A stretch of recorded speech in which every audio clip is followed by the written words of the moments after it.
So I've recently revisited Dark Souls and I love it. And before I even started to replay this game, I saw this video by Sputnik34 and I don't really like this video. It was entertaining, but some of the points in the video were kind of awful and kind of made me roll my eyes a little. And I haven't made a reaction commentary in a long time, so I guess I'm gonna come out of retirement just to talk my shit and probably take another long break. Sorry, kid. Daddy has to get the milk for the 100th time.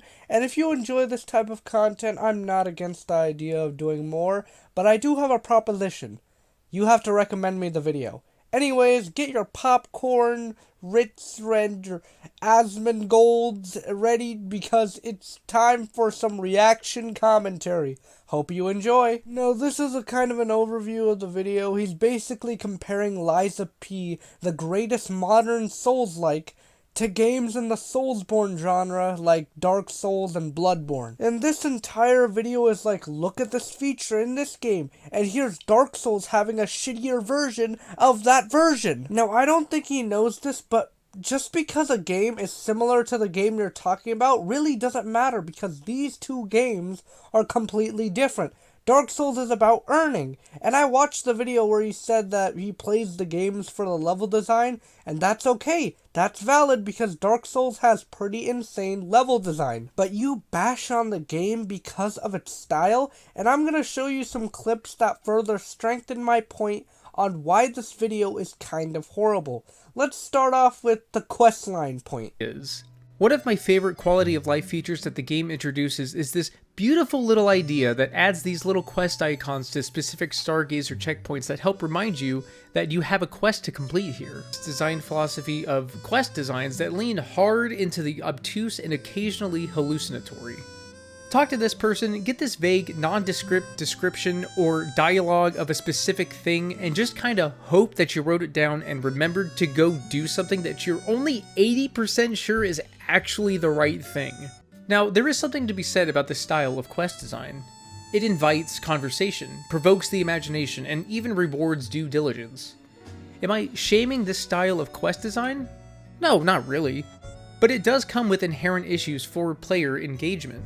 Really now, because Lies of P wants you to understand their story, that makes it better than Dark Souls?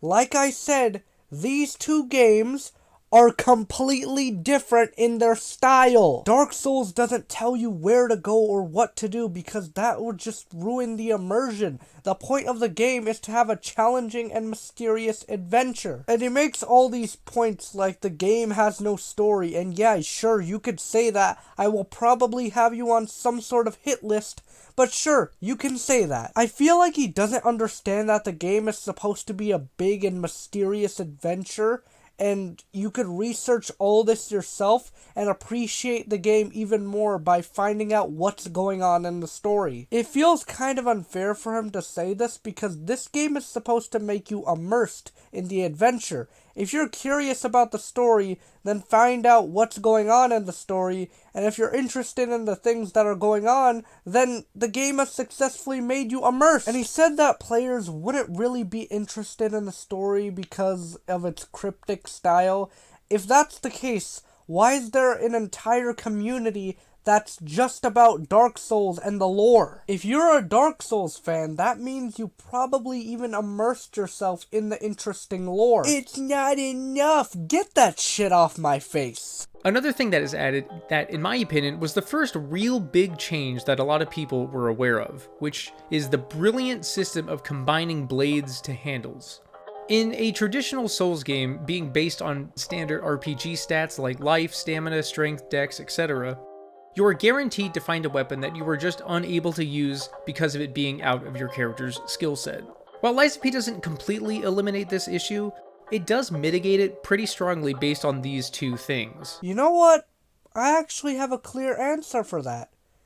And that's you fucking earning it. The whole point of Dark Souls is to earn things. If you want to teleport in certain areas of the game, you have to earn it by beating the most hardest boss in the game. If you want a weapon but can't get it, there's something called build variety. If you want to get a strength weapon, go for a strength build. If you want a dex weapon, go for a dex build. It's as simple as that. If you want a weapon, just go for a build that's for that specific weapon. And it's even easier as you play the game because leveling up your character gets so much more easier as you play the game. The whole weapon switch thing in Lies of P is an innovation thing that they wanted to add. The studio for this game wanted to make a game like Dark Souls and Bloodborne, Sekiro, but put them more in a modern way. Even so, these games serve different purposes while also having some of their main ideas in a Souls-like. I don't really think it's fair to criticize Soulsborne games for ideas that they just can't really change. And I do agree that runbacks can feel annoying, but that's also part of the challenge. Did you ever wonder while playing a Souls game what the point of all of these repair items were, apart from being used as a quick fix if you find yourself in an area or against an enemy that is designed to literally rapidly drain your equipment's durability? As a solution to that problem, the mechanic works well enough, but always felt like a forced necessity. Like FromSoft sort of said, given the nature of this game, we should probably not make equipment invulnerable. Really? You're going after Dark Souls for having a minor feature that doesn't really affect the actual gameplay? I'm gonna be honest, I never really got annoyed with the weapon durability system that much, unless there was a charm that increased the chance of my weapon being broken. But besides that, weapon durability doesn't really matter in Dark Souls, so why even mention it if it doesn't matter? Dark Souls has a wide variety of items that are very useful, but you're probably never going to use them throughout your playthrough. Being pretty much the single best way to avoid damage, and even giving blocking the benefit of the doubt, as it does take significantly less skill at the game to accomplish, is, at least to me, kind of boring. It's a completely fine way to play the game, and you do you if that's the way you want to play Souls games.